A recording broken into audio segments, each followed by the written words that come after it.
ਸਤਿ ਸ਼੍ਰੀ ਅਕਾਲ ਜੀ। ਮੈਂ ਹਾਂ ਸੁਖਵਿੰਦਰ ਸਿੰਘ ਸਿੱਧੂ। ਰੋਜ਼ਾਨਾ ਲੋਕਨਾਥ ਟੀਵੀ ਦਾ ਵਿਸ਼ੇਸ਼ ਪ੍ਰੋਗਰਾਮ ਪ੍ਰਾਈਮ ਮੁੱਦਾ ਦੇਖ ਰਹੇ ਸਾਰੇ ਦਰਸ਼ਕਾਂ ਦਾ ਸਵਾਗਤ। ਪ੍ਰੋਗਰਾਮ ਦੇ ਵਿੱਚ ਲੈ ਕੇ ਹਾਜ਼ਰ ਹਾਂ ਪੰਜਾਬ ਦੀ ਸਿਆਸਤ ਦੇ ਨਾਲ ਜੁੜੀਆਂ ਕੁਝ ਵੱਡੀਆਂ ਤੇ ਅਹਿਮ ਖਬਰਾਂ।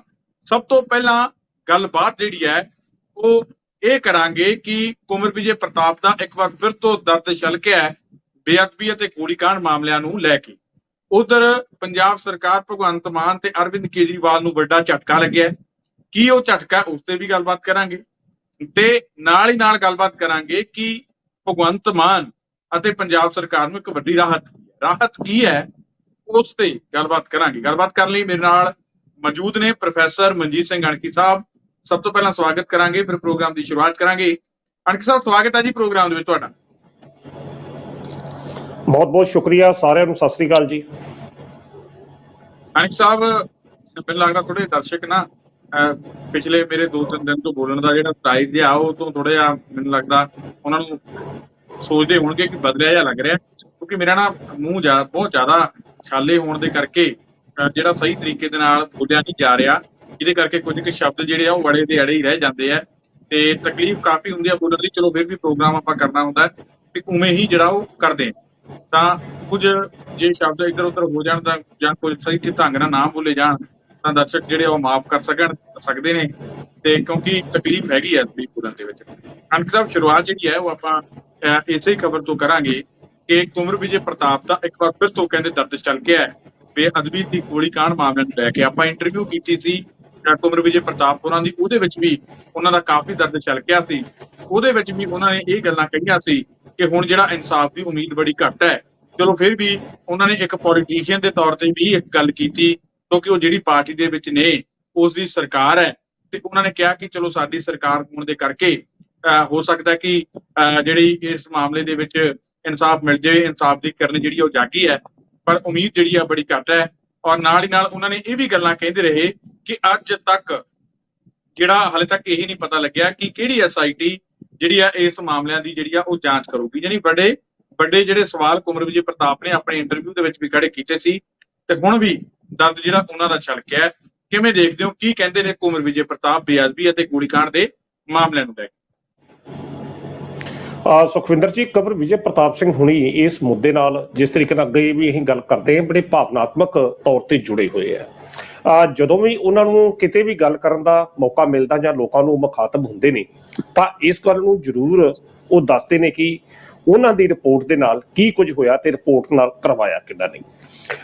ਅੱਜ ਵੀ ਅੰਮ੍ਰਿਤਸਰ ਦੇ ਇੱਕ ਵਾਰਡ ਦੇ ਵਿੱਚ ਉਹ ਬੋਲ ਰਹੇ ਸੀ ਤਾਂ ਜਿੱਥੇ ਉਹਨਾਂ ਨੇ ਬੋਲਦਿਆਂ ਸਿੱਧਾ ਕੈਪਟਨ ਅਮਰਿੰਦਰ ਸਿੰਘ ਦੇ ਉੱਤੇ ਦੋਸ਼ ਲਾਏ ਔਰ ਦੱਸਿਆ, ਇਹ ਗੱਲ ਕਹੀ ਕਿ ਕੈਪਟਨ ਅਮਰਿੰਦਰ ਸਿੰਘ ਹੋਣਾ ਨੂੰ ਮੈਂ ਇੱਕ ਦਿਨ ਪਹਿਲਾਂ ਹੀ ਇਹ ਦੱਸ ਦਿੱਤਾ ਸੀ ਕਿ ਜਿਹੜੀ ਮੇਰੀ ਰਿਪੋਰਟ ਹੈਗੀ ਆ ਉਹ ਰੱਦ ਜਿਹੜੀ ਕਰਵਾਈ ਜਾ ਰਹੀ ਹੈ ਤੇ 8 ਅਪ੍ਰੈਲ ਨੂੰ ਕਹਿੰਦੇ ਕਿ ਉਹ ਰਿਪੋਰਟ ਰੱਦ ਹੁੰਦੀ ਆ। ਮੈਂ 7 ਅਪ੍ਰੈਲ ਨੂੰ ਕਹਿੰਦੇ ਕੈਪਟਨ ਅਮਰਿੰਦਰ ਸਿੰਘ ਹੋਣਾ ਨੂੰ ਇਸ ਦੀ ਜਿਹੜੀ ਸਾਰੀ ਜਾਣਕਾਰੀ ਦੇ ਦਿੱਤੀ ਤੇ ਜਾਣਕਾਰੀ ਦੇਣ ਤੋਂ ਬਾਅਦ ਮੈਂ ਉਹਨਾਂ ਨੂੰ ਇਹ ਗੱਲ ਕਹੀ ਕਿ ਇਸ ਸਿਸਟਮ ਦੇ ਕੁਝ ਅਜਿਹੇ ਲੋਕ ਹਨ ਜਿਹੜੇ ਇਸ ਜਾਂਚ ਨੂੰ ਕਰਨ ਦੇ ਸਮਰੱਥ ਨਹੀਂ, ਪਰ ਫਿਰ ਵੀ ਉਹ ਜਾਂਚ ਕਰ ਰਹੇ ਨੇ।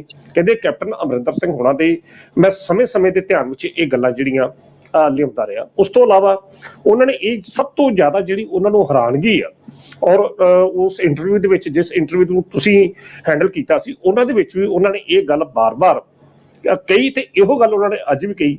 ਕਹਿੰਦੇ ਕਿ ਜਿਹੜੀ ਮੇਰੀ ਰਿਪੋਰਟ ਆ ਪਈ ਉਹ ਫਰੀਦਕੋਟ ਦੇ ਸੈਸ਼ਨ ਕੋਰਟ ਦੇ ਵਿੱਚ ਪਈ ਆ ਤੇ ਕਵੈਸ਼ ਜਿਹੜੀ ਉਹ ਹਾਈ ਕੋਰਟ ਦੇ ਵਿੱਚ ਹੋ ਰਹੀ ਹੈ ਤੇ ਕੀ ਇਹ ਤਾੜਾ ਬਾੜਾ ਕੀ ਸੀ ਉਸ ਸਮੇਂ, ਕਿਸ ਤਰੀਕੇ ਨਾਲ ਉਸਾਰਿਆ ਗਿਆ ਕਿ ਸੁਣਵਾਈ ਤਾਂ ਜ਼ਿਲ੍ਹਾ ਸੈਸ਼ਨ ਜੱਜ ਨੇ ਉਸ ਰਿਪੋਰਟ ਦੀ ਕਰਦੀ, ਜਿਹੜੀ ਰਿਪੋਰਟ ਉੱਥੇ ਫਰੀਦਕੋਟ ਦੀ ਅਦਾਲਤ ਵਿੱਚ ਪਈ ਆ, ਪਰ ਕਰਨ ਕੌਣ ਡਿਆ? ਹਾਈ ਕੋਰਟ ਕਰਦੀ ਪਈ ਆ। ਔਰ ਹਾਈ ਕੋਰਟ ਨੇ ਕਿਸ ਤਰੀਕੇ ਨਾਲ ਉਸ ਰਿਪੋਰਟ ਨੂੰ ਰੱਦ ਕਰਕੇ ਕਿਸ ਤਰੀਕੇ ਨਾਲ ਕੁੰਵਰ ਵਿਜੇ ਪ੍ਰਤਾਪ ਤੇ ਜਿਹੜੇ ਇਲਜ਼ਾਮ ਲਾਏ, ਇੱਕ ਕਿਸਮ ਨਾਲ ਮੈਂ ਕਹਿ ਸਕਦਾ ਕਿ ਉਹ ਰਿਪੋਰਟ ਜਿਹੜੀ ਸੀ ਜਿਹੜੀ ਪੇਸ਼ ਕੀਤੀ ਗਈ ਤਾਂ ਪੇਸ਼ ਕਰਨ ਤੋਂ ਬਾਅਦ ਜਿਹੋ ਜਿਹੇ ਤੱਥ ਜਾਂ ਜਿਹੋ ਜਿਹੇ ਬਿਆਨਬਾਜ਼ੀ ਹਾਈ ਕੋਰਟ ਨੇ ਖਾਸ ਤੌਰ ਤੇ ਉਸ ਰਿਪੋਰਟ ਦੇ ਸੰਦਰਭ ਦੇ ਵਿੱਚ ਕੁੰਵਰ ਵਿਜੇ ਪ੍ਰਤਾਪ ਨੂੰ ਟਾਰਗੇਟ ਕਰਦਿਆਂ ਉਹ ਤੱਥ ਜਿਹੜੇ ਪੇਸ਼ ਕੀਤੇ ਜਾਂ ਬਿਆਨ ਜਿਹੜੇ ਨੁਕਤੇ ਜਿਹੜੇ ਲਿਖੇ ਸੀ, ਮੈਂ ਪਹਿਲਾਂ ਕਹਿੰਦਾ ਕਿ ਹਾਈ ਕੋਰਟ ਦੇ ਫੈਸਲੇ ਤੇ ਕਿੰਤੂ ਪਰੰਤੂ ਨਹੀਂ ਕਰ ਰਹੇ, ਪਰ ਆਪਾਂ ਜਨਰਲ ਗੱਲ ਕਰ ਰਹੇ ਹਾਂ। ਤਾਂ ਇੱਕ ਕਿਸਮ ਦਾ ਇਦਾਂ ਸੀ ਕਿ ਜਿਸ ਤਰ੍ਹਾਂ ਉਸ ਰਿਪੋਰਟ ਦਾ ਹਾਸ਼ਰ ਜਿਹੜਾ ਉਹ ਇੰਨਾ ਮਾੜਾ ਕਰ ਦਿੱਤਾ ਗਿਆ ਕਿ ਜਾਣ ਬੁੱਝ ਕੇ ਇਸ ਤਰ੍ਹਾਂ ਲੱਗਦਾ ਕਿ ਪਤਾ ਨਹੀਂ ਮਾਨਯੋਗ ਉਹਨਾਂ ਜਿਹੜੇ ਅਦਾਲਤ ਹਾਈ ਕੋਰਟ ਦੇ ਜਿਹੜੇ ਜੱਜ ਸਨ ਉਹਨਾਂ ਦਾ ਕੀ ਰੁਖ ਸੀ ਜਾਂ ਕੀ ਨਹੀਂ। ਖੈਰ ਉਹ ਇੱਕ ਅਲੱਗ ਵਿਸ਼ਾ ਥਾ। ਇਹੋ ਦਰਦ ਜਿਹੜਾ ਹਮੇਸ਼ਾ ਉਹਨਾਂ ਨੇ ਹਰ ਫਰੰਟ ਤੇ ਹਰ ਮੌਕੇ ਤੇ ਪੇਸ਼ ਕੀਤਾ, ਚਾਹੇ ਪੰਜਾਬ ਵਿਧਾਨ ਸਭਾ ਦਾ ਫਲੋਰ ਹੋਵੇ, ਉੱਥੇ ਵੀ ਉਹਨਾਂ ਨੇ ਜਦੋਂ ਉਹਨਾਂ ਦੇ ਐਰਕਾ ਬਜਟ ਸੈਸ਼ਨ ਸੀ ਵਿਸ਼ੇਸ਼ ਤੌਰ ਤੇ ਉਹਨਾਂ ਨੇ ਇਹ ਗੱਲ ਕਹੀ ਕਿ ਇਸ ਮੁੱਦੇ ਦੀ ਗੱਲ ਜਿਹੜੀ ਹੋਣੀ ਚਾਹੀਦੀ ਹੈ, ਸਮਾਂ ਜਿਹੜਾ ਦਿੱਤਾ ਜਾਣਾ ਚਾਹੀਦਾ। ਇੱਕ ਪੁਆਇੰਟ ਜਿਹੜਾ ਬੜਾ ਅਹਿਮ ਤੁਹਾਨੂੰ ਦੇਣਾ ਚਾਹੂੰਗਾ, ਤੁਹਾਨੂੰ ਚੇਤਾ ਹੋਊਗਾ ਕਿ ਆਪਾਂ ਇੱਕ ਆਪਣਾ ਕਲਿੱਪ ਵੀ ਬੜਾ ਅੱਜ ਕੱਲ ਬੜਾ ਵਾਇਰਲ ਹੋ ਰਿਹਾ ਆਪਣੀ ਉਸ ਇੰਟਰਵਿਊ ਦਾ, ਜਿਹੜੀ ਕੁਮਰ ਵਿਜੇ ਪ੍ਰਤਾਪ ਨੇ ਉਸ ਇੰਟਰਵਿਊ ਦੇ ਵਿੱਚ ਗੱਲ ਕਹੀ ਸੀ, ਤੁਹਾਨੂੰ ਵੀ ਅੰਕਿਤ ਸਾਹਿਬ ਚੇਤਾ ਹੋਊਗਾ।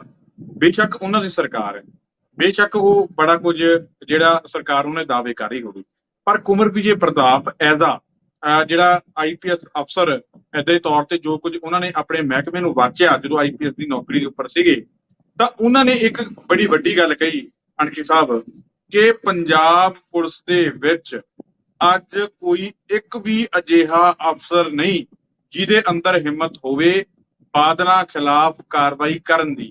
ਬਾਦਲ ਕਹਿੰਦੇ ਕਤਲ ਕਰਕੇ ਵੀ ਆ ਜਾਣ, ਉਹਨਾਂ ਦੇ ਖਿਲਾਫ ਇੱਕ ਵੀ ਸ਼ਬਦ ਕੋਈ ਵੀ ਪੁਲਿਸ ਅਫਸਰ ਲਿਖ ਨਹੀਂ ਸਕਦਾ। ਅਜਿਹਾ ਇੱਕ ਵੀ ਪੁਲਿਸ ਅਫਸਰ ਕਹਿੰਦੇ ਪੰਜਾਬ ਪੁਲਿਸ ਦੇ ਵਿੱਚ ਮੌਜੂਦ ਨਹੀਂ ਜਿਹੜਾ ਇੰਨੀ ਹਿੰਮਤ ਰੱਖਦਾ ਹੋਵੇ ਕਿ ਬਾਦਲਾਂ ਦੇ ਖਿਲਾਫ ਕੋਈ ਕਿਸੇ ਕਿਸਮ ਦੀ ਕਾਰਵਾਈ ਹੋ ਜਾਵੇ। ਤਾਂ ਫਿਰ ਜਿਸ ਤਰੀਕੇ ਦੇ ਨਾਲ ਜੇ ਇਹੋ ਜਿਹੇ ਅਫਸਰਾਂ ਦੀ ਜਾਂ ਪੰਜਾਬ ਪੁਲਿਸ ਦੀ ਇਹੋ ਜਿਹੀ ਤਰਸਯੋਗ ਹਾਲਤ ਜਿਹੜੀ ਉਹ ਬਣੀ ਹੋਈ ਹੈ, ਤਾਂ ਫਿਰ ਬੇਅਦਬੀ ਜਾਂ ਗੋਲੀकांड ਜਾਂ ਇਸ ਤੋਂ ਵੀ ਇਲਾਵਾ ਮੈਂ ਕਹਾਂ ਆਮ ਮਾਮਲਿਆਂ ਦੇ ਵਿੱਚ ਪੰਜਾਬ ਪੁਲਿਸ ਦੀ ਭੂਮਿਕਾ ਕਿਵੇਂ ਰਹਿਣ ਵਾਲੀ, ਸਰਕਾਰ ਦੀ ਭੂਮਿਕਾ ਕਿਵੇਂ ਰਹਿਣ ਵਾਲੀ। ਔਰ ਮੈਂ ਇਹ ਵੀ ਗੱਲ ਕਹੂੰਗਾ ਕਿ ਇਸ ਤਰੀਕੇ ਦੇ ਨਾਲ ਇਨਸਾਫ ਦੀ ਜਿਹੜੀ ਉਮੀਦ ਹੈ ਉਹ ਕਿਵੇਂ ਰੱਖੀ ਜਾਵੇ। ਇਹ ਬੜੀ ਵੱਡੀ ਗੱਲ ਕੁਮਰ ਵਿਜੇ ਪ੍ਰਤਾਪ ਨੇ ਜਿਹੜੀ ਉਹ ਕਹੀ ਸੀ। ਸੁਖਵਿੰਦਰ ਜੀ, ਕੁਮਰ ਵਿਜੇ ਪ੍ਰਤਾਪ ਦੀ ਜਿਹੜੀ ਤੁਸੀਂ ਇਸ ਗੱਲ ਨੂੰ ਕੋਡ ਕੀਤਾ, ਮੈਨੂੰ ਲੱਗਦਾ ਕਿ ਇੱਕ ਗੱਲ ਕਾਫੀ ਹੱਦ ਤੱਕ ਇਹ ਠੀਕ ਹੋ ਸਕਦੀ ਆ ਜਿਹੜੀ ਗੱਲ ਕੁਮਰ ਵਿਜੇ ਪ੍ਰਤਾਪ ਨੇ ਕਹੀ, ਕਿਉਂਕਿ ਉਸ ਸਿਸਟਮ ਦਾ ਉਹ ਹਿੱਸਾ ਰਹੇ ਨੇ। ਬਤੌਰ ਪੁਲਿਸ ਅਫਸਰ ਉਹਨਾਂ ਨੇ ਬਾਦਲ ਪਰਿਵਾਰ ਦੇ ਜਾਂ ਬਾਦਲ ਰਾਜਕਾਲ ਦੇ ਸਮੇਂ ਨੌਕਰੀ ਕੀਤੀ ਹੈ ਤੇ ਪਤਾ ਆ ਕਿ ਪੰਜਾਬ ਦੀ ਸਿਆਸਤ ਜਾਂ ਪੰਜਾਬ ਦੇ ਪ੍ਰਸ਼ਾਸਨ ਦੇ ਉੱਤੇ ਅੱਜ ਦੀ ਤਰੀਕ 'ਚ ਵੀ ਬਾਦਲ ਪਰਿਵਾਰ ਦਾ ਕਿਸ ਤਰੀਕੇ ਨਾਲ ਕਬਜ਼ਾ ਜਾਂ ਕਿਸ ਤਰੀਕੇ ਨਾਲ ਇੱਕ ਸਾਇਆ, ਇੱਕ ਪਰਛਾਵਾਂ ਜਿਹੜਾ ਪਿਆ, ਇਹਨੂੰ ਇੱਥੇ ਛੱਡ ਦਈਏ।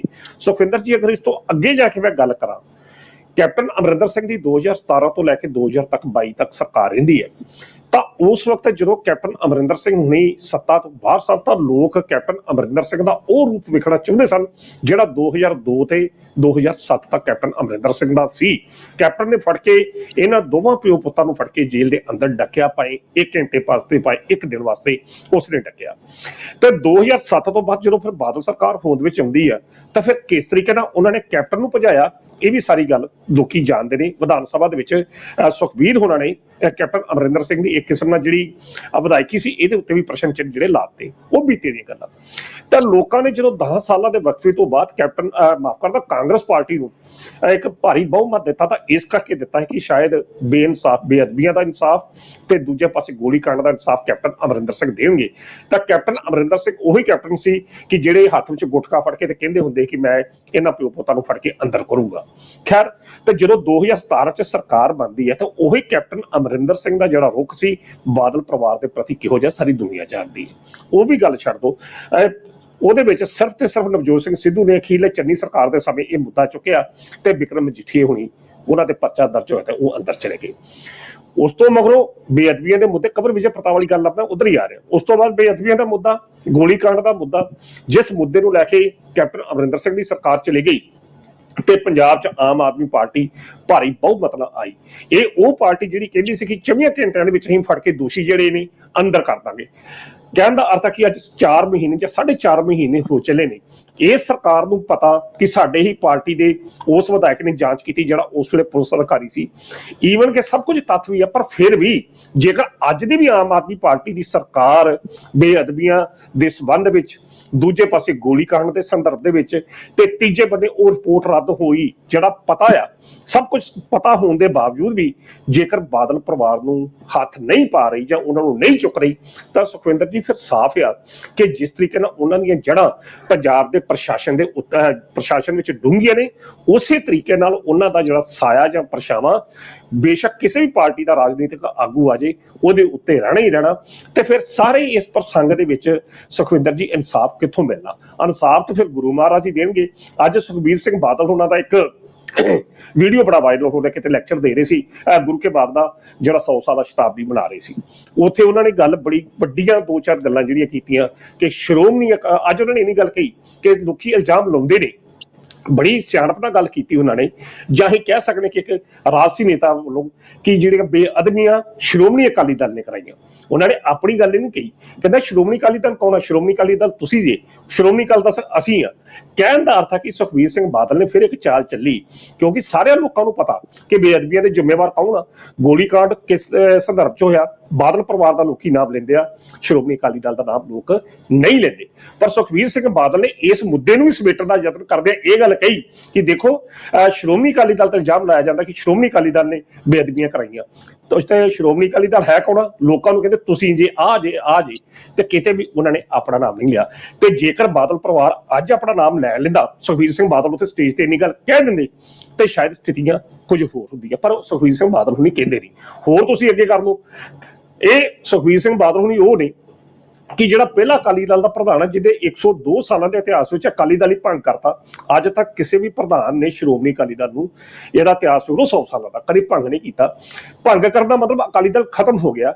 28 ਜੁਲਾਈ ਨੂੰ ਭੰਗ ਕਰਨ ਦਾ ਐਲਾਨ ਹੁੰਦਾ ਤੇ 8 ਜੁਲਾਈ ਅੱਜ ਤਰੀਕ ਆ ਗਈ ਹੈ, 20 ਦਿਨ ਹੋ ਚੱਲੇ ਨੇ ਅਕਾਲੀ ਦਲ ਖਤਮ ਹੋਇਆ, ਤੇ ਫਿਰ ਪ੍ਰਧਾਨ ਕਾਹਦੇ ਨੇ?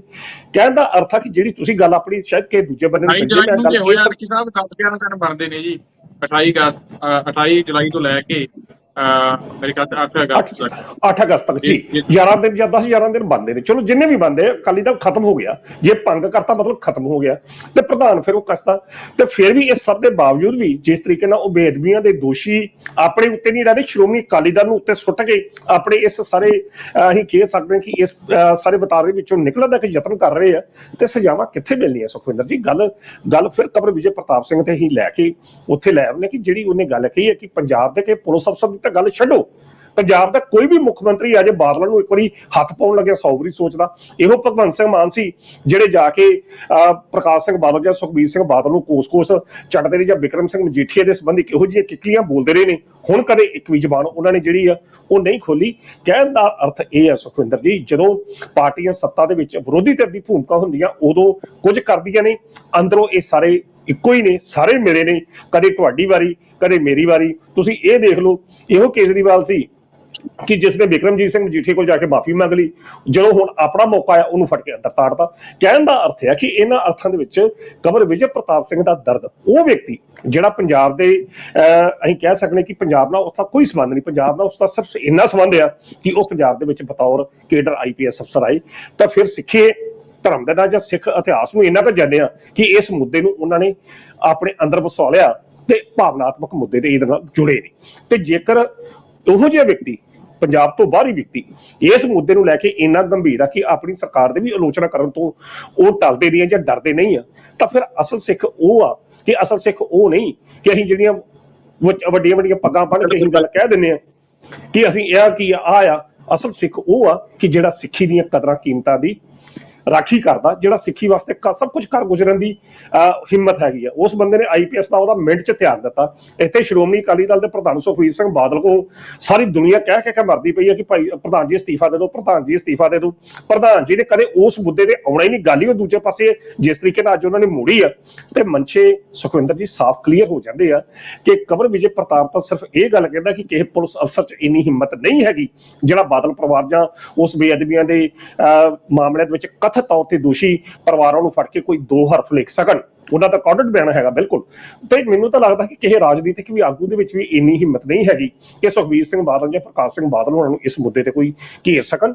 ਸੋ ਇਹ ਦਰਦ ਤਾਂ ਫਿਰ ਨਿਕਲਦਾ ਕਿ ਜਦੋਂ ਬੰਦੇ ਨੇ ਆਪਣਾ ਸਭ ਕੁਝ ਇਨਸਾਫ ਦਬਾਉਣ ਕਰਤੇ ਆਪਣਾ ਸਭ ਕੁਝ ਕੁਰਬਾਨ ਕਰ ਦਿੱਤਾ ਹੋਵੇ, ਤਾਂ ਫਿਰ ਕੁਦਰਤੀ ਤੌਰ ਤੇ ਦਰਦ ਤਾਂ ਸੁਖਵਿੰਦਰ ਜੀ ਫਿਰ ਉੱਭਰਦਾ ਹੀ ਉੱਭਰਦਾ। ਇਸ ਕਿਉਂਕਿ ਉਹਨਾਂ ਨੂੰ ਇਹ ਆਸ ਸੀ ਕਿ ਸ਼ਾਇਦ ਜਦੋਂ ਆਮ ਆਦਮੀ ਪਾਰਟੀ ਦੀ ਸਰਕਾਰ ਬਣੂਗੀ ਤਾਂ ਸ਼ਾਇਦ ਇਸ ਮੁੱਦਿਆਂ ਨੂੰ ਗੰਭੀਰਤਾ ਨਾਲ ਵਾਚਿਆ ਜਾਵੇਗਾ, ਪਰ ਪ੍ਰਣਾਲਾ ਉੱਥੇ ਦਾ ਉੱਥੇ ਹੀ ਆ। ਸਿਰਫ ਪੱਗਾਂ ਦੇ ਰੰਗ ਬਦਲੇ ਆ, ਬੰਦੇ ਉਹੀ ਨੇ।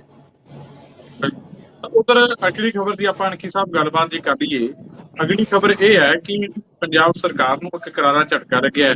ਕਹਿੰਦੇ ਕਿ ਹਾਈ ਕੋਰਟ ਦੇ ਵੱਲੋਂ 1158 ਸਰਕਾਰੀ ਸਹਾਇਕ ਪ੍ਰੋਫੈਸਰਾਂ ਦੀਆਂ ਜਿਹੜੀਆਂ ਨਿਯੁਕਤੀਆਂ ਨੇ ਉਹ ਰੱਦ ਕਰ ਦਿੱਤੀਆਂ ਹਾਈ ਕੋਰਟ ਨੇ। ਕੀ ਪੂਰਾ ਮਾਮਲਾ ਕੀ ਹੈ, ਕਿਉਂ ਇਹ ਰੱਦ ਕੀਤੀਆਂ ਗਈਆਂ? ਸੁਖਵਿੰਦਰ ਜੀ, ਇਹ ਜਿਹੜੀਆਂ ਨਿਯੁਕਤੀਆਂ ਜਿਹੜੀਆਂ ਰੱਦ ਹੋਈਆਂ ਨੇ, ਇਹ ਨਿਯੁਕਤੀਆਂ ਚਰਨਜੀਤ ਸਿੰਘ ਚੰਨੀ ਦੇ ਸਰਕਾਰ ਦੇ ਸਮੇਂ ਕੀਤੀਆਂ ਗਈਆਂ ਸੀ। ਪ੍ਰਗਟ ਸਿੰਘ ਹੁਣੀ ਉਸ ਵੇਲੇ ਸਿੱਖਿਆ ਮੰਤਰੀ ਸਨ ਤੇ ਇਹ ਤੁਹਾਨੂੰ ਯਾਦ ਹੋਏਗਾ ਕਿ ਜਦੋਂ ਸਰਕਾਰ ਦਾ ਆਖਰੀ ਮਹੀਨਾ ਸੀ, ਉਸ ਵਕਤ ਇਹ ਸਹਾਇਕ ਪ੍ਰੋਫੈਸਰਾਂ ਦੀਆਂ ਪੋਸਟਾਂ ਜਿਹੜੀਆਂ ਐਡਵਰਟਾਈਜ਼ ਕੀਤੀਆਂ ਗਈਆਂ। ਆਮ ਤੌਰ ਤੇ ਜਿਹੜੇ ਪੰਜਾਬ ਦੇ ਸਰਕਾਰੀ ਕਾਲਜ ਆਪਣੇ ਸੁਖਵਿੰਦਰ ਜੀ ਹੁੰਦੇ ਆ, ਉਹਨਾਂ ਦੇ ਵਿੱਚ ਜਿਹੜੇ ਸਹਾਇਕ ਪ੍ਰੋਫੈਸਰ ਲੱਗਦੇ ਆ, ਉਹਨਾਂ ਨੂੰ ਸਿਲੈਕਸ਼ਨ ਕਰਨ ਦਾ ਅਧਿਕਾਰ ਜਿਹੜਾ ਪੰਜਾਬ ਪਬਲਿਕ ਸਰਵਿਸ ਕਮਿਸ਼ਨ ਦਾ ਹੁੰਦਾ ਹੈਗਾ। ਕਮਿਸ਼ਨ ਦੇ ਰਾਹੀਂ ਉਹ ਪੋਸਟਾਂ ਜਿਹੜੀਆਂ ਭਰੀਆਂ ਜਾਣੀਆਂ ਹੁੰਦੀਆਂ, ਤਾਂ ਕਮਿਸ਼ਨ ਬਕਾਇਦਾ ਤੌਰ ਤੇ ਟੈਸਟ ਲੈਂਦਾ, ਟੈਸਟ ਲੈ ਕੇ ਫਿਰ ਬਕਾਇਦਾ ਤੌਰ ਤੇ ਇੰਟਰਵਿਊ ਹੁੰਦੀ ਹੈ। ਇੰਟਰਵਿਊ ਲੈਣ ਦਾ ਵੀ ਪੈਮਾਨਾ ਇਹ ਆ ਕਿ ਇੱਕ ਪੋਸਟ ਦੇ ਪਿੱਛੇ 6 ਕੈਂਡੀਡੇਟਸ ਨੂੰ ਸੱਦਿਆ ਜਾਂਦਾ, ਸਕਰੀਨਿੰਗ ਕੀਤੀ ਜਾਂਦੀ ਆ, ਫਿਰ ਇੰਟਰਵਿਊ ਲਈ ਜਾਂਦੀ ਹੈ। ਸੋ ਕਾਫੀ ਵੱਡਾ ਵਰਤਾਰਾ, ਕਿਉਂਕਿ ਅਸਿਸਟੈਂਟ ਪ੍ਰੋਫੈਸਰ ਦੀ ਜਿਹੜੀ ਪੋਸਟ ਆ, ਇਹ ਇੱਕ ਗਸਟਡ ਅਸੀਂ ਕਹਿ ਦਿੰਦੇ ਕਿ ਪੋਸਟ ਜਿਹੜੀ ਬਣੀ ਗਈ ਟੈਸਟਿੰਗ ਅਥਾਰਟੀ ਇਹਨਾਂ ਲੈਕਚਰਾਰਾਂ ਕੋਲ ਹੁੰਦੀ ਹੈਗੀ ਆ। ਪਰ ਉਸ ਵਕਤ ਇਹ ਜਿਹੜੀਆਂ ਪੋਸਟਾਂ ਜਿੰਨੀ ਗਿਣਤੀ ਤੁਸੀਂ 1100 ਦੇ ਕਰੀਬ ਦੱਸ ਰਹੇ ਜੇ, ਇਹ ਬੜੇ ਲੰਮੇ ਸਮੇਂ ਦੀਆਂ ਲਟਕਦੀਆਂ ਆ ਰਹੀਆਂ। ਇਹ ਵੀ ਗੱਲ ਦੁੱਖ ਦੀ ਕਹਿ ਦਈਏ ਕਿ ਆਪਣੇ ਸੁਖਵਿੰਦਰ ਜੀ 2004 ਚ ਕੈਪਟਨ ਸਰਕਾਰ ਬਣਦੀ ਹੈ, ਤਾਂ ਕੈਪਟਨ ਸਰਕਾਰ ਨੇ ਉਸ ਵਕਤ ਬੈਨ ਲਾਤਾ, ਤਾਂ ਉਹ ਬੈਨ ਨਾ ਅਕਾਲੀ ਸਰਕਾਰ ਦੇ ਸਮੇਂ ਟੁੱਟਾ ਤੇ ਨਾ ਹੀ ਉਹ ਬਿਆਨ ਜਿਹੜਾ ਬੈਨ ਸੀ ਕੈਪਟਨ ਅਮਰਿੰਦਰ ਸਿੰਘ ਦੇ ਤੋੜਿਆ। ਉਹ ਜਾ ਕੇ ਇਹਨਾਂ ਨੇ ਚਰਨਜੀਤ ਸਿੰਘ ਚੰਨੀ ਦੀ ਜਦੋਂ ਸਰਕਾਰ ਹੁੰਦੀ ਆ, ਇਹਨਾਂ ਨੇ ਉਹ ਭਰਤੀਆਂ ਦੁਬਾਰਾ ਸ਼ੁਰੂ ਕੀਤੀਆਂ, ਕਿਉਂਕਿ ਅਗਲੇ ਦਿਨ ਫਿਰ ਇਲੈਕਸ਼ਨ ਪੰਜਾਬ ਦੇ ਵਿੱਚ ਅਗਲੇ ਮਹੀਨੇ ਇਲੈਕਸ਼ਨ ਸੀ। ਤਾਂ ਉਹ ਸਾਰਾ ਪ੍ਰੋਸੈਸ ਇਹਨਾਂ ਨੇ ਜਲਦੀ ਇਸ ਤਰੀਕੇ ਨਾਲ ਕੀਤਾ ਕਿ ਜਿਹੜੇ UGC ਦੇ ਨਿਯਮ ਨੇ ਉਹਨਾਂ ਦੇ ਆਧਾਰ ਤੇ ਕੋਈ ਉਹ ਜਿਹੜੀਆਂ ਨਿਯੁਕਤੀਆਂ ਉਹਨਾਂ ਨੂੰ ਵੀ ਨਜ਼ਰਅੰਦਾਜ਼ ਕੀਤਾ, PPSC ਕਮਿਸ਼ਨ ਨੂੰ ਵੀ ਨਜ਼ਰਅੰਦਾਜ਼ ਕੀਤਾ, ਆਪਣੇ ਪੱਧਰ ਤੇ ਇੱਕ ਬੋਰਡ ਦਾ ਗਠਨ ਕਰਕੇ ਆਪ ਹੀ ਉਮੀਦਵਾਰਾਂ ਦਾ ਟੈਸਟ ਲੈ ਲਿਆ। ਟੈਸਟ ਲੈ ਕੇ ਤੇ ਜਿਹੜੀਆਂ ਪੋਸਟਾਂ ਨੇ ਉਹ ਫਿਲ ਕਰ ਦਿੱਤੀਆਂ ਗਈਆਂ। ਔਰ ਬੜੀ ਹੈਰਾਨਗੀ ਦੀ ਗੱਲ ਆ ਕਿ ਬੰਦੇ ਅਪੁਆਇੰਟ ਕਰ ਲਏ ਗਏ, ਉਹਨਾਂ ਨੂੰ ਨਿਯੁਕਤੀ ਪੱਤਰ ਵੀ ਪ੍ਰਗਟ ਸਿੰਘ ਹੋਣਾ ਵੱਲੋਂ ਦੇ ਦਿੱਤੇ ਗਏ, ਪਰ ਕਿਸੇ ਨੂੰ ਸਟੇਸ਼ਨ ਹੀ ਨਹੀਂ ਮਿਲਿਆ ਕਿ ਸਟੇਸ਼ਨ ਤੇ ਜਾਣਾ, ਕਿਹੜੇ ਕਾਲਜ ਦਾ ਪ੍ਰੋਫੈਸਰ ਲੱਗਣਾ। ਸੋ ਬੜਾ ਕੁਝ ਇਹ ਹੋਇਆ। ਤਾਂ ਉਸ ਵਕਤ ਫਿਰ ਉਹ ਲੋਕ ਜਿਹੜੇ ਵਾਕਿਆ ਹੀ ਯੋਗ ਸਨ, ਉਹਨਾਂ ਲੋਕਾਂ ਨੇ ਫਿਰ ਹਾਈ ਕੋਰਟ ਦਾ ਸਹਾਰਾ ਲਿਆ। ਤਾਂ ਹਾਈ ਕੋਰਟ ਨੇ ਇਹ ਜਿਹੜਾ ਫੈਸਲਾ ਦਿੰਦਾ, ਕੁਦਰਤੀ ਤੌਰ ਤੇ ਉਹਨਾਂ ਹੋਰ ਜਿਹੜੇ ਪ੍ਰੋਫੈਸਰ ਸੀ ਜਿਹੜੇ ਯੋਗ ਪ੍ਰਣਾਲੀ ਰਾਹੀਂ ਚੁਣੇ ਜਾਣੇ ਸਨ, ਉਹਨਾਂ ਨੇ ਇਹ ਜਿਹੜਾ ਸੀ ਕੇਸ ਜਿਹੜਾ ਉਹਨਾਂ ਵੱਲੋਂ ਦਾਇਰ ਕੀਤਾ ਗਿਆ ਸੀ। ਕੁਦਰਤੀ ਤੌਰ ਤੇ ਇਹ ਝਟਕਾ ਸਰਕਾਰ ਨੂੰ ਤਾਂ ਮੈਂ ਸੁਖਵਿੰਦਰ ਜੀ ਨਹੀਂ ਮੰਨ ਸਕਦਾ ਸਰਕਾਰ ਨੂੰ ਝਟਕਾ ਤਾਂ ਉਹਨਾਂ 1100 ਦੇ ਕਰੀਬ ਜਾਂ 1200 ਦੇ ਕਰੀਬ ਉਹਨਾਂ ਪ੍ਰੋਫੈਸਰਾਂ ਨੂੰ ਆ ਜਿਹੜੇ ਵਿਚਾਰੇ ਇਸ ਆਸ ਦੇ ਵਿੱਚ ਸਨ ਕਿ ਸ਼ਾਇਦ ਇਹ ਨਵੀਂ ਸਰਕਾਰ ਕੋਈ ਵਿਚਕਾਰਲਾ ਰਸਤਾ ਕੱਢ ਕੇ ਸਾਨੂੰ ਅਪੁਆਇੰਟ ਕਰੂਗੀ। ਪਰ ਹੁਣ ਜਦੋਂ ਮਾਨਯੋਗ ਹਾਈ ਕੋਰਟ ਦਾ ਹੁਕਮ ਆ ਗਿਆ, ਹਾਲਾਂਕਿ ਇਹ ਹੁਕਮ ਆਉਂਦੀ ਇਹੋ ਜਿਹੀ ਆਸ ਸੀ, ਕਿਉਂਕਿ ਜਿਸ ਤਰੀਕੇ ਨਾਲ ਬੀਤੇ ਦੌਰ 'ਚ ਤਰੀਕਾ ਪੈ ਰਹੀਆਂ ਸਨ ਹਾਈ ਕੋਰਟ ਦੇ ਵਿੱਚ, ਆਰਜੀ ਜਿਹੜੇ ਪ੍ਰੋਫੈਸਰ ਲੱਗੇ ਨੇ ਸਹਾਇਕ, ਉਹ ਦੂਜੇ ਉਹ ਕੇਸ ਲੜ ਰਹੇ ਸਨ। ਕੁਦਰਤੀ ਤੌਰ ਤੇ ਅਜਿਹੇ ਫੈਸਲੇ ਦੀ ਆਸ ਸੀ। ਇਹ ਪੰਜਾਬ ਸਰਕਾਰ ਨੂੰ ਤਾਂ ਝਟਕਾ ਕੋਈ ਲੱਗਾ ਨਹੀਂ, ਪਰ ਉਹਨਾਂ ਅਣਗਿਣਤ ਜਿਹੜੇ ਲੈਕਚਰਾਰ ਨੇ ਜਿਹੜੇ ਭਰਤੀ ਹੋਏ ਸਨ, ਜਿਹੜੇ ਇਸ ਆਸ ਦੇ ਵਿੱਚ ਸਨ ਕਿ ਸ਼ਾਇਦ ਸਾਨੂੰ ਕੋਈ ਸਟੇਸ਼ਨ ਮਿਲੇ, ਉਹਨਾਂ ਨੂੰ ਝਟਕਾ ਜ਼ਰੂਰ ਆ। ਉਹਨਾਂ ਦੀ ਆਸਾਂ ਉਮੀਦਾਂ ਤੇ ਜ਼ਰੂਰ ਹਾਈ ਕੋਰਟ ਦੇ ਪਾਣੀ ਜਿਹੜਾ ਫੇਰਿਆ ਜੀ। ਉਧਰ ਪੰਜਾਬ ਸਰਕਾਰ ਨੂੰ ਜਿੱਥੇ ਝਟਕਾ ਹੈ ਉੱਥੇ ਰਾਹਤ ਵੀ ਹੈ। ਸਾਹਿਬ ਕਹਿੰਦੇ RDF ਜਿਹੜਾ ਫੰਡ ਰੁਕਿਆ ਹੋਇਆ ਸੀਗਾ ਉਹ ਜਾਰੀ ਕਰ ਦਿੱਤਾ ਹੈ। ਪਿਊਸ਼ ਗੋਇਲ ਜਿਹੜੇ ਕੇਂਦਰੀ ਮੰਤਰੀ ਨੇ, ਉਹਨਾਂ ਨੇ ਕਹਿੰਦੇ ਭਗਵੰਤ ਮਾਨ ਦੇ ਨਾਲ ਮੁਲਾਕਾਤ ਕੀਤੀ। ਭਗਵੰਤ ਮਾਨ ਨੇ ਤੇ ਪਿਊਸ਼ ਗੋਇਲ ਨੇ ਆਪਸ ਦੇ ਵਿੱਚ ਮੁਲਾਕਾਤ ਕੀਤੀ ਤੇ ਜਿਹੜਾ RDF ਫੰਡ ਜਿਹੜਾ ਰੁਕਿਆ ਹੋਇਆ ਸੀ ਕਈ 100 ਕਰੋੜ ਦਾ, ਉਹ ਜਿਹੜੇ ਜਾਰੀ ਕਰਨ ਦੇ ਉਹਨਾਂ ਨੇ ਨਿਰਦੇਸ਼ ਦਿੱਤੇ ਹੈ। ਕਿਵੇਂ ਦੇਖਦੇ ਹੋ, ਕਿੰਨੀ ਵੱਡੀ ਰਾਹਤ ਜਿੱਥੇ ਵਿੱਤੀ ਸੰਕਟ ਦੇ ਨਾਲ ਜੂਝ ਰਿਹਾ ਸੀਗਾ ਪੰਜਾਬ ਦਾ ਸਰਕਾਰ ਦਾ ਸਿਸਟਮ, ਉਹਨੂੰ ਕਿੰਨੀ ਵੱਡੀ ਰਾਹਤ ਮੰਨਦੇ ਹੋ ਇਸ ਚੀਜ਼? ਜਿਸ ਤਰੀਕੇ ਨਾਲ ਭਗਵੰਤ ਮਾਨ ਹੁਣੀ ਕੇਂਦਰ ਸਰਕਾਰ ਦੇ ਨਾਲ ਅੱਜ ਕੱਲ ਆਦਾਨ ਪ੍ਰਦਾਨ ਪੰਜਾਬ ਦੇ ਮੁੱਦਿਆਂ ਨੂੰ ਲੈ ਕੇ ਕਰ ਰਹੇ ਨੇ, ਤਾਂ ਕੱਲ ਜਦੋਂ ਨੀਤੀ ਆਯੋਗ ਦੀ ਮੀਟਿੰਗ ਸੀ ਉਹਦੇ ਵਿੱਚ ਪ੍ਰਧਾਨ ਮੰਤਰੀ ਹੁਣਾਂ ਨੂੰ ਵੀ ਮਿਲੇ, ਉਹ ਵੀ ਫੋਟੋਆਂ ਬੜੀਆਂ ਵਾਇਰਲ ਹੋਈਆਂ। ਤਾਂ ਅੱਜ ਜਿਹੜੇ ਰੇਲਵੇ ਮੰਤਰੀ ਪਿਊਸ਼ ਗੋਇਲ ਨੇ, ਉਹਨਾਂ ਨੂੰ ਮਿਲ ਕੇ ਫੋਟੋਆਂ ਵੀ ਵਾਇਰਲ ਹੋਈਆਂ ਤੇ ਆਪਣੇ ਬਿਆਨ ਵੀ ਦਿੱਤੇ। ਔਰ ਸਭ ਤੋਂ ਵੱਡੀ ਗੱਲ ਜਿਹੜੀ ਕਿਸਾਨਾਂ ਦੇ ਬਕਾਏ ਦੀ ਹੈ, ਗੰਨੇ ਦਾ ਬਕਾਇਆ ਜਿਹੜਾ 1760 ਕਰੋੜ ਰੁਪਏ ਦੇ ਕਰੀਬ ਜਿਹੜਾ ਬਕਾਇਆ ਬਣਦਾ, ਉਹ ਕਹਿੰਦੇ ਨੇ ਕਿ ਉਹਨਾਂ ਨੇ ਭੁਗਤਾਨ ਜਿਹੜਾ ਕੇਂਦਰ ਮੰਤਰੀ ਵੱਲੋਂ ਉਹ ਕਰ ਦਿੱਤਾ ਗਿਆ ਤੇ ਉਹ ਕਿਸਾਨਾਂ ਨੂੰ ਰੂਰਲ ਡਿਵੈਲਪਮੈਂਟ ਫੰਡ ਜਿਹੜਾ ਹੁੰਦਾ ਨਹੀਂ, ਇਹ ਗੰਨੇ ਦੇ ਬਕਾਏ ਦੇ ਰੂਪ ਚ ਉਹਨਾਂ ਨੇ ਗੱਲ ਕੀਤੀ ਹੈ। ਜਿਹੜੀ 1760 ਕਰੋੜ ਰੁਪਇਆ ਮਿਲਿਆ ਇਹ ਰੂਰਲ ਫੰਡ ਜੋ ਉਹਨਾਂ ਨੇ RDF ਕਿਹਾ ਨਾ, RDF ਤਾਂ ਅਣਖੀ ਸਾਹਿਬ ਰੂਰਲ ਡਿਵੈਲਪਮੈਂਟ ਫੰਡ ਹੁੰਦਾ। ਮਾਫ ਕਰਨਾ ਸ਼ਾਇਦ ਮੈਂ ਤੁਹਾਡੇ ਇਸ ਮੁੱਦੇ ਨੂੰ ਠੀਕ ਤਰੀਕੇ ਨਾਲ, ਪਰ ਜੋ ਪਤਾ ਲੱਗਾ ਕਿ ਉਹਨਾਂ ਨੇ ਇਹੋ ਗੱਲ ਕਹੀ ਕਿ ਇਹਦੇ ਵਿੱਚ ਗੰਨੇ ਦਾ ਬਕਾਇਆ ਜਿਹੜਾ ਉਹ ਦਿੱਤਾ ਜਾਵੇਗਾ, ਕਿਸਾਨਾਂ ਦਾ ਜਿਹੜਾ ਬੀਤੇ ਦੌਰ ਦਾ ਚੱਲਦਾ ਪਿਆ। RDF ਦੀ ਮੰਗ ਉਹਨਾਂ ਨੇ ਹੋਰ ਕੀਤੀ ਆ ਕਿ ਰੂਰਲ ਡਿਵੈਲਪਮੈਂਟ ਫੰਡ ਜਿਹੜੇ ਨੇ ਹੋਰ ਸਾਨੂੰ ਭੁਗਤਾਨ ਕੀਤੇ ਜਾਣ ਤਾਂ ਜੋ ਪਿੰਡਾਂ ਦੀ ਜਿਹੜੀ ਸਥਿਤੀ ਆ ਉਹ ਸੁਧਾਰੀ ਜਾ ਸਕੇ। ਇਸ ਮੁੱਦੇ ਤੋਂ ਉਹਨਾਂ ਨੇ ਜਿਹੜੀ ਆ ਕੇਂਦਰ ਸਰਕਾਰ ਪਾਸੋਂ ਮੰਗ ਕੀਤੀ ਹੈ ਤੇ ਉਸ ਗੱਲ ਦਾ ਪਿਊਸ਼ ਗੋਇਲ ਦਾ ਉਹਨਾਂ ਨੇ ਧੰਨਵਾਦ ਵੀ ਕੀਤਾ ਕਿ ਉਹਨਾਂ ਨੇ ਗੱਲ ਸੁਣਦਿਆਂ ਸਾਰ ਹੀ ਜਿਹੜੀ ਆ ਸਥਿਤੀ ਜਿਹੜੀ ਆ ਉਹਨਾਂ ਨੇ ਮੰਨ ਲਈ ਹੈ ਤੇ ਨਿਰਦੇਸ਼ ਜਾਰੀ ਕਰ ਦਿੱਤੇ ਆ ਇਹੋ ਜਿਹੀ ਜਿਹੜੀ ਮੰਗ ਆ ਕੱਲ ਮੀਤ ਹੇਰੋ ਨੂੰ ਵੀ ਅਨੁਰਾਗ ਠਾਕੁਰ ਨੂੰ ਮਿਲ ਕੇ ਕੀਤੀ ਗਈ ਸੀ ਕਿ ਪੰਜਾਬ ਦੇ ਵਿੱਚ ਜਿਹੜੇ ਅਸੀਂ ਕਹਿ ਸਕਦੇ ਕਿ ਕੇਂਦਰ ਦੀਆਂ ਜਿਹੜੀਆਂ ਖੇਡ ਦੇ ਪ੍ਰਤੀ ਜ਼ਿਆਦਾ ਜਿਹੜੀਆਂ ਨੀਤੀਆਂ ਨੇ ਉਹਨਾਂ ਨੂੰ ਸਕੀਮਾਂ ਮਾਫ ਕਰਦੇ ਜਿਹੜੀਆਂ ਸਕੀਮਾਂ ਨੇ ਕੇਂਦਰ ਸਰਕਾਰ ਦੀਆਂ ਖੇਡ ਨੂੰ ਲੈ ਕੇ ਪੰਜਾਬ ਦੇ ਵਿੱਚ ਲਾਗੂ ਕੀਤੀਆਂ ਜਾਣ। ਤਾਂ ਮੀਤ ਹੇਰੋਂ ਦੀ ਔਰ ਅਨੁਰਾਗ ਠਾਕੁਰ ਦੀ ਜਿਹੜੀ ਕੱਲ ਦੀ ਮੀਟਿੰਗ ਆ ਉਹਦੇ ਸੰਬੰਧੀ ਵੀ ਇਹ ਸਮਝਿਆ ਜਾ ਰਿਹਾ ਕਿ ਸ਼ਾਇਦ ਕੋਈ ਹਾਂ ਪੱਖੀ ਪੰਜਾਬ ਨੂੰ ਜਿਹੜਾ ਕੇਂਦਰ ਸਰਕਾਰ ਵੱਲੋਂ ਕੁਝ ਹਾਂ ਪੱਖੀ ਰਵੱਈਆ ਜਿਹੜਾ ਉਹ ਮਿਲ ਸਕਦਾ। ਸੁਖਵਿੰਦਰ ਜੀ ਗੱਲ ਅਸਲ 'ਚ ਇਹ ਹੈ ਕਿ ਅਗਰ ਬੀਤੇ ਦੌਰ 'ਚ ਵੇਖਿਆ ਜਾਵੇ ਤਾਂ ਜਦੋਂ ਚਰਨਜੀਤ ਸਿੰਘ ਚੰਨੀ ਹੋਣਾ ਦੀ ਸਰਕਾਰ ਸੀ ਉਸ ਵੇਲੇ ਉੱਤੇ ਨਰਿੰਦਰ ਮੋਦੀ ਹੋਣਾ ਦਾ ਲਾਸਟ ਐਪੀਸੋਡ ਜਿਹੜਾ ਸੀ ਜਦੋਂ ਉਹਨਾਂ ਦਾ ਕਾਫਲਾ ਪ੍ਰਧਾਨ ਮੰਤਰੀ ਜੀ ਦਾ ਕਾਫਲਾ ਉੱਥੇ ਰੁਕਦਾ ਤੇ ਜੇ ਉਹ ਕਾਫਲਾ ਨਾ ਰੁਕਿਆ ਜਾਂਦਾ ਕਥਾ ਤੌਰ ਤੇ ਜਿਸ ਤਰੀਕੇ ਨਾਲ ਲੋਕ ਕਹਿੰਦੇ ਆ ਤਾਂ ਸ਼ਾਇਦ ਪੰਜਾਬ ਨੂੰ ਉਸ ਵਕਤ ਵੀ ਨਰਿੰਦਰ ਮੋਦੀ ਇਲੈਕਸ਼ਨ ਦੇ ਦਿਨਾਂ ਦੇ ਵਿੱਚ ਬਹੁਤ ਕੁਝ ਵੱਡੇ ਪ੍ਰੋਜੈਕਟ ਜਿਹੜੇ ਉਹ ਮਿਲ ਸਕਦੇ ਸਨ। ਪਰ ਉਹ ਸ਼ਾਇਦ ਇੱਕ ਰਾਜਨੀਤਿਕ ਮਤਭੇਦਾਂ ਦੇ ਕਰਕੇ ਉਹ ਪੰਜਾਬ ਦੇ ਉਹ ਪ੍ਰੋਜੈਕਟ ਕਿਸਾਨਾਂ ਨੂੰ ਦਿੱਤੀ ਜਾਣ ਵਾਲੀਆਂ ਉਹ ਗ੍ਰਾਂਟਾਂ ਉਹ ਸਾਰੀ ਇੱਕ ਕਿਸਮ ਨਾਲ ਰੁਕ ਗਈਆਂ। ਤੇ ਜੇਕਰ ਹੁਣ ਇੱਕ ਸਰਕਾਰ ਜਿਹੜੀ ਨਵੀਂ ਸਰਕਾਰ ਆਈ ਆ ਇਹਨਾਂ ਦੇ ਮੰਤਰੀ ਜੇਕਰ ਜਾ ਕੇ ਉੱਥੇ ਮਿਲ ਰਹੇ ਆ ਤਾਂ ਵੇਖੋ ਹਾਂ ਪੱਖੀ ਤਾਂ ਫਿਰ ਜਿਹੜੇ ਨਤੀਜੇ ਨਿਕਲਣ ਦੀ ਆਸ ਕਰਨੀ ਚਾਹੀਦੀ ਆ।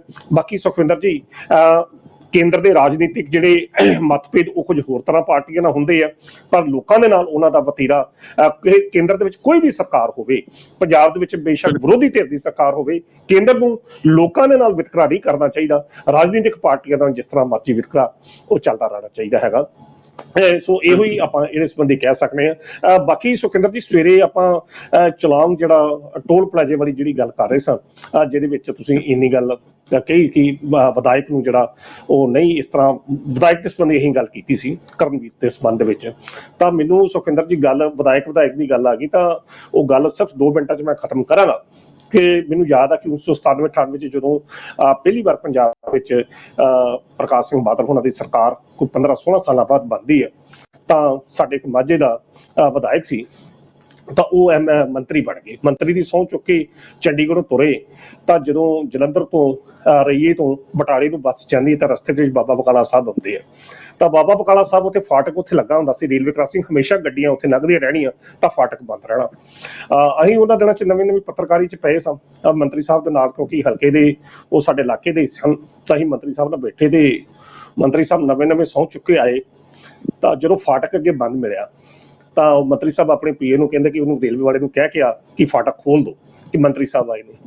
ਉਹ ਪੀਏ ਗਿਆ ਕਹਿੰਦਾ ਜੀ ਪੀਏ ਨੇ ਜਾ ਕੇ ਕਿਹਾ ਕਿ ਮੰਤਰੀ ਸਾਹਿਬ ਗੱਡੀ 'ਚ ਬੈਠੇ ਤੇ ਟਾਰਚ ਤੇ ਆਪਣਾ ਫਾਟਕ ਖੋਲ੍ਹਦੇ ਕਹਿੰਦਾ ਨਹੀਂ ਗੱਡੀ ਜਾਏਗੀ ਫਾਟਕ ਫੇਰ ਹੀ ਖੁੱਲੇਗਾ। ਤਾਂ ਉਹਨੇ ਆਣ ਕੇ ਇਸੇ ਤਰੀਕੇ ਨਾਲ ਦੱਸਤਾ ਮੰਤਰੀ ਸਾਹਿਬ ਨੂੰ ਤਾਂ ਅਕਾਲੀ ਮੰਤਰੀ ਅੱਗੋਂ ਕਹਿੰਦੇ ਕਿ ਠੀਕ ਆ ਜੇ ਸਾਡਾ ਕਹਿਣਾ ਨਹੀਂ ਮੰਨਦਾ ਤੈਨੂੰ ਸਸਪੈਂਡ ਕਰ ਦੇ। ਉਹ ਕਹਿੰਦਾ ਜਨਾਬ ਅਸੀਂ ਇਹ ਰੇਲਵੇ ਦਾ ਮਹਿਕਮਾ ਤੇ ਕੇਂਦਰ ਸਰਕਾਰ ਦਾ ਆਪਾਂ ਇਹਨੂੰ ਸਸਪੈਂਡ ਕਿਵੇਂ ਕਰ ਸਕਦੇ ਹਾਂ। ਕਹਿੰਦਾ ਯਾਰ ਤੂੰ ਮੇਰਾ ਕਹਿਣਾ ਨਹੀਂ ਮੰਨਦਾ ਪਿਆ ਮੰਤਰੀ ਆ ਤੂੰ ਸਸਪੈਂਡ ਕਰ ਕਾਗਜ਼ ਫੜਾ ਤੇ ਮੇਰੇ ਸਾਹਮਣੇ ਸਾਡੇ ਸਾਹਮਣੇ ਦੀ ਗੱਲ ਮੰਤਰੀ ਨੇ ਕਾਗਜ਼ ਫੜਿਆ ਉਹਦੇ ਉੱਤੇ ਲਿਖਿਆ ਜ਼ਬਾਨੀ ਹੱਥ ਦੇ ਪੈਨ ਨਾਲ ਹੀ ਕਿ ਤੈਨੂੰ ਤੇਰੀ ਮੁਕਤੀ ਸੇਵਾ ਮੁਕਤੀ ਕੀਤੀ ਤੈਨੂੰ ਸਸਪੈਂਡ ਕੀਤਾ ਜਾਂਦਾ ਤੇ ਕਹਿੰਦਾ ਆਰਡਰ ਉਹਨੂੰ ਫੜਾਇਆ ਤਾਂ ਆਰਡਰ ਉਹਨੂੰ ਫੜਾਏ ਗੱਡੀ ਆਪਣੀ ਰੂਟੀਨ 'ਚ ਆਈ ਰੂਟੀਨ 'ਚੋਂ ਫਾਟਕ ਖੁੱਲਿਆ ਤੇ ਗੱਡੀ ਮੰਤਰੀ ਸਾਹਿਬ ਦੀ ਨਾਲ ਬਟਾਲੇ ਵੱਲ ਨੂੰ ਆ ਗਈ ਤੇ ਕਹਿੰਦੇ ਆ ਕਿ ਉਹ ਬਾਅਦ 'ਚ ਪਤਾ ਲੱਗਾ ਕਿ ਉਸ ਵੇਲੇ ਗੱਡੀ ਅਜੇ ਫਾਟਕ ਕ੍ਰਾਸ ਵੀ ਨਹੀਂ ਕੀਤਾ ਤੇ ਉਸ ਜਿਹੜਾ ਰੇਲਵੇ ਦਾ ਵਾਚਮੈਨ ਸੀ ਉਹਨੇ ਫਾਟਕ ਜਿਹੜਾ ਪਰਵਾਨਾ ਸੀ ਤਾਂ ਸਸਪੈਂਡ ਕਰਦਾ ਉਹਨੇ ਪਾਟ ਕੇ ਸੁੱਟ ਦਿੱਤਾ। ਸੋ ਮੰਤਰੀ ਅਤੇ ਵਿਧਾਇਕਾਂ ਦੀਆਂ ਇਹੋ ਜਿਹੀਆਂ ਗੱਲਾਂ ਸਮੇਂ ਤੇ ਚੱਲਦੀਆਂ ਰਹਿੰਦੀਆਂ। ਮਰਿਆਦਾ ਜਿਹੜੀ ਆ ਜ਼ਰੂਰ ਅਹੁਦਿਆਂ ਦੀ ਜਿਹੜੀ ਰੱਖੀ ਜਾਣੀ ਚਾਹੀਦੀ ਹੈ ਜੀ। ਨਾਨਕ ਸਾਹਿਬ ਦੇ ਪ੍ਰੋਗਰਾਮ ਦੇ ਵਿੱਚ ਜੁੜੇ ਤੁਹਾਡਾ ਬਹੁਤ ਬਹੁਤ ਧੰਨਵਾਦ। ਬਹੁਤ ਬਹੁਤ ਸ਼ੁਕਰੀਆ ਸੁਖਵਿੰਦਰ ਜੀ। ਰਾਈਟ ਪ੍ਰੋਫੈਸਰ ਮਨਜੀਤ ਸਿੰਘ ਅਣਖੀ ਸਾਹਿਬ ਜਿਨ੍ਹਾਂ ਦੇ ਵੱਲੋਂ ਇਹਨਾਂ ਖਬਰਾਂ ਤੇ ਸਾਡੇ ਨਾਲ ਗੱਲਬਾਤ ਕੀਤੀ ਗਈ ਹੈ। ਉਮੀਦ ਕਰਦੇ ਹਾਂ ਕਿ ਅਣਖੀ ਸਾਹਿਬ ਦੇ ਨਾਲ ਕੀਤੀ ਗੱਲਬਾਤ ਤੁਹਾਨੂੰ ਪਸੰਦ ਆਈ ਹੋ। ਦੁਬਾਰਾ ਫਿਰ ਮਿਲਾਂਗੇ ਇਸ ਪ੍ਰੋਗਰਾਮ ਦੇ ਵਿੱਚ। ਤਦ ਤੱਕ ਦੀ ਇਜਾਜ਼ਤ। ਧੰਨਵਾਦ।